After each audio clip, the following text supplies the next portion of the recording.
오늘 저는 무지에서 건지시는 성령님이란 제목으로 여러분에게 말씀을 전하려고 합니다. 오늘 본문인 이 요한복음 15장의 첫 번째 내용은요, 포도나무 비유입니다. 내 안에 너희가 거하면은 반드시 열매 맺을 것이다. 내 안에 거해라. 이 예수님의 따뜻한 초대를 여러분이 기억하실 겁니다. 주님 안에 거하면요, 반드시 너희가 열매 맺을 것이다. 포도나무 비유. 우리가 이 포도나무 비유를 들으면요, 우리가 주님 안에 거하면, 주님은 포도나무고 우리는 가지다. 우리가 예수님한테 붙어 있기만 하면 아무 문제가 없다라는 예수님의 이 말씀은 우리에게 큰 위로가 되었습니다. 그런데요, 오늘 본문부터 분위기가 조금 바뀝니다. 조금 심각해져요. 심각하지 않은 본문을 가지고 좋은 설교를 하고 싶은데 오늘 본문부터 또 좀 분위기가 심각해집니다. 하필 이럴 때 제가 말씀을 전하는 걸 맞는 거 보면 이게 심각한 것들을 주로 하나님께서 맡게 하시는 것 같아요. 그렇지만 오늘 본문 그대로 우리 성도님들에게 말씀을 전하려고 합니다. 오늘 본문 18절 말씀부터 분위기가 어떻게 바뀌는지 다시 한번 보겠습니다. 오늘 본문 18절 말씀 함께 읽겠습니다. 시작. 세상이 너희를 미워하면 너희보다 먼저 나를 미워한 줄을 알라. 자, 예수님께서 저와 여러분들을 세상이 미워할 거래요. 갑자기 좀 심각해졌어요. 안 미워하면 좋겠는데. 근데요, 한 가지 위로라고 해야 될까요? 예수님을 먼저 미워했대요. 그렇기 때문에 너희도 미워할 줄 알라고 그렇게 말씀하십니다. 주님은 제자들에게 위로의 말씀만 전달하시지 않으셨어요. 현실도 직시하도록 현실적인 이야기도 하셨습니다. 그런데 왜 세상이 예수님을 미워했을까요? 예수님은 나쁜 일을 한 적이 없습니다. 누군가에게 폐해를 끼치려고 한 적이 없어요. 그저 아픈 자를 고치셨고, 귀신 들린 자의 귀신을 내쫓으셨고, 많은 권능으로 병을 고쳐주셨어요. 그런데도 세상이 미워했단 말이죠. 왜 미워했는지 오늘 본문 21절이 이렇게 이야기하고 있습니다. 함께 읽습니다. 시작. 그러나 사람들이 내 이름으로 말미암아 이 모든 일을 너희에게 하리니 이는 나를 보내신 이를 알지 못함이라. 예수님께서는 그들이 나를 미워했듯이 내 제자인 너희들도 미워할 것이다. 그 이유가요, 우리 함께 따라해 볼까요? 알지 못함이라. 지금 본문을 보니까요, 알지 못해서래요. 누구를 알지 못하냐 하면은 나를 보내시니 하나님을 그들이 알지 못하기 때문에 나를 미워했대요. 그리고 그렇기 때문에 저와 여러분도 미워할 것이래요. 그렇게 이야기하고 있습니다. 그들은 하나님을 알지 못했습니다. 다시 말해서 그들의 문제가 뭐였냐면 무지였어요. 알지 못하는 것이 문제였어요. 여기서 우리가 깊이 생각해 보아야 될 문제가 있습니다. 예수님을 미워한 사람들은요, 신앙이 없는 사람이 아니었어요. 하나님을 알지 못하는 사람이 아니었어요. 하나님을 잘 믿는다고 하는 사람들이었습니다. 심지어 율법을 연구하던 사람이었어요. 하나님의 이름을 내가 지켜내겠노라고 정의감에 불타있는 사람들이었어요. 하나님의 편에 자신이 서 있다고 확신하는 그러한 사람들이었습니다. 나름의 정의감도 있었고요, 신앙심도 있었고요, 진심이 있었어요. 나름 하나님에 대한 사랑이 있다고 말하는 사람들이었어요. 그러나 예수님은 그런 그들을 어떻게 진단하시는지 봅니다. 그들이요, 나를 보내시니 하나님을 알지 못한대요. 그렇게 진실되게 신앙생활하고 있는 사람들을 가리켜서 하나님을 알지 못한대요. 무지하다고 이야기합니다. 오늘 본문은요, 하나님을 위한다고 말하면서 예수님을 거부할 수 있다는 사실을 우리에게 알려주고 있습니다. 예수님은 22절에서 이렇게 말씀하십니다. 오늘 본문 22절 함께 읽습니다. 시작.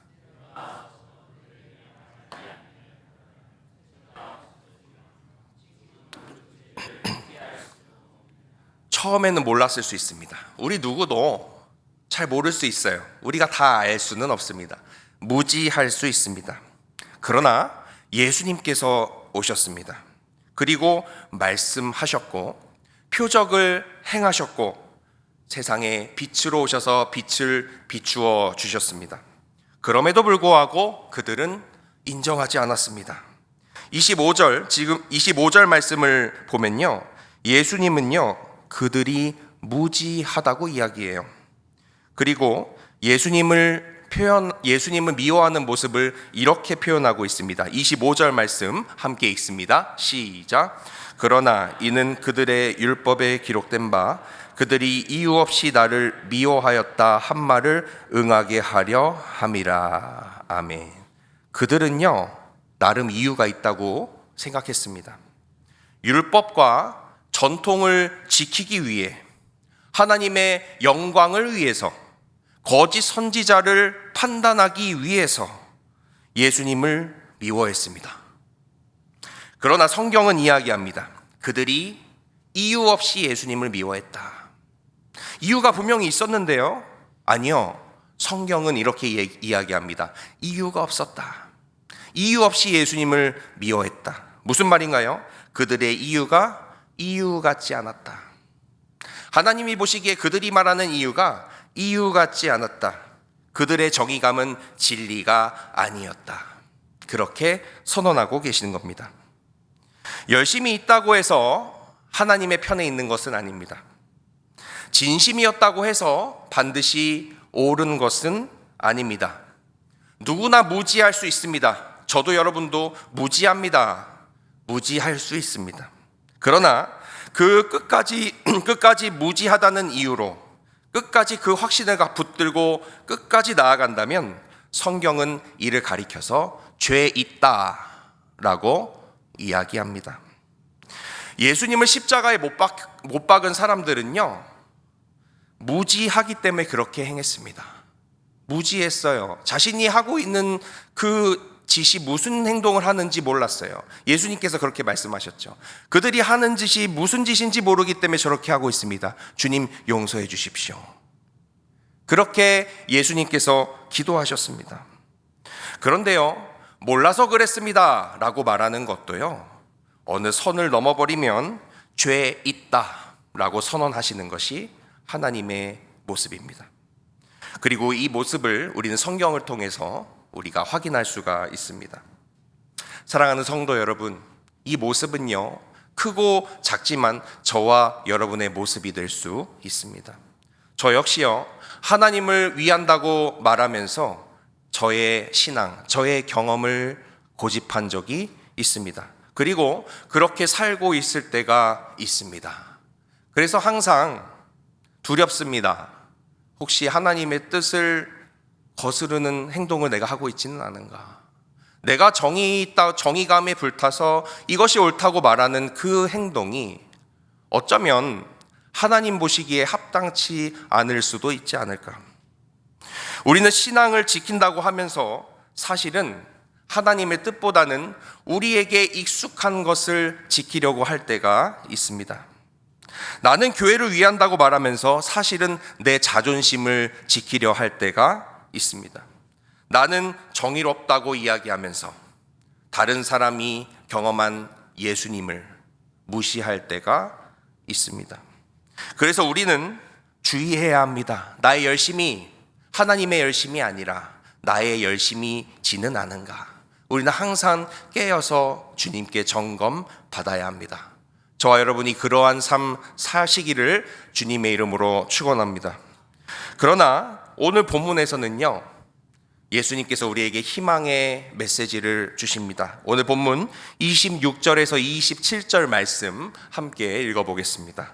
함께 읽습니다. 시작. 내가 아버지께로부터 너희에게 보낼 보혜사 곧 아버지께로부터 나오시는 진리의 성령이 오실 때에 그가 나를 증언하실 것이요 너희도 처음부터 나와 함께 있었으므로 증언하느니라. 아멘. 여기서 희망이 있습니다. 우리를 깨닫게 하시는 이는 어떤 분이죠? 보혜사 성령님입니다. 성령 하나님이에요. 보혜사의 뜻이 무엇이죠? 유모라고도 하지만 원초적인 뜻은요, 돕는 자입니다. 돕는 자가 있어요. 우리가 분별하게끔 도와주시는 분이 있는데 그분은 보혜사 성령 하나님이다. 이분이요, 예수님께서 옳다고 증언하신대요. 또 우리가 옳다고 증언해 주신대요. 왜요?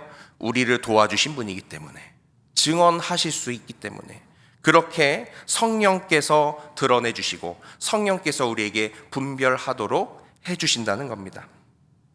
사랑하는 성도 여러분, 오늘 이 말씀을 들으면서 어떠한 생각을 하고 계신가요? 오늘 말씀 나랑은 해당되지 않는구나. 나는 하나님의 뜻을 옳게 분별하고 있기 때문이지. 그래, 나는 바리새인이랑은 좀 달라. 나는 그런 사람 아니니까 내 이야기는 아니구나. 피곤한데 좀 자보자.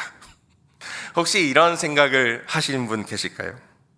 이렇게 마음이 무덤덤하다면 오히려 주의해야 되는지도 모르겠습니다. 그 이유는 우리는 우리 스스로를 가장 잘 속일 수 있는 존재이기 때문입니다. 저도 저 자신을 참 잘 속이고 합리화를 잘해요. 가끔은 저한테 감탄합니다.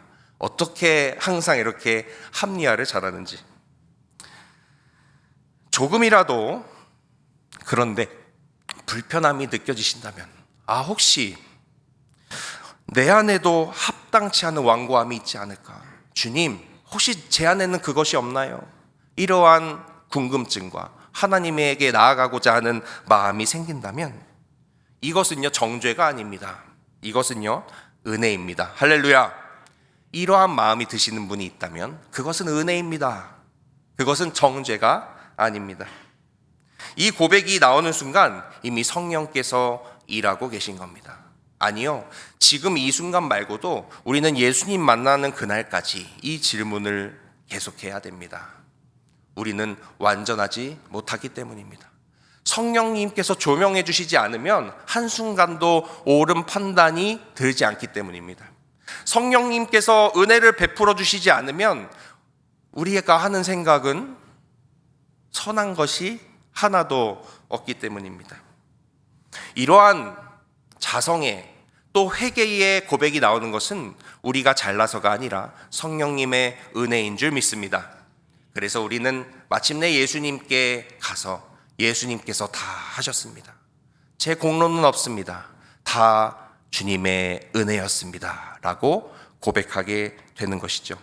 저와 여러분이 그러한 복된 삶 사시기를 주님의 이름으로 축원합니다.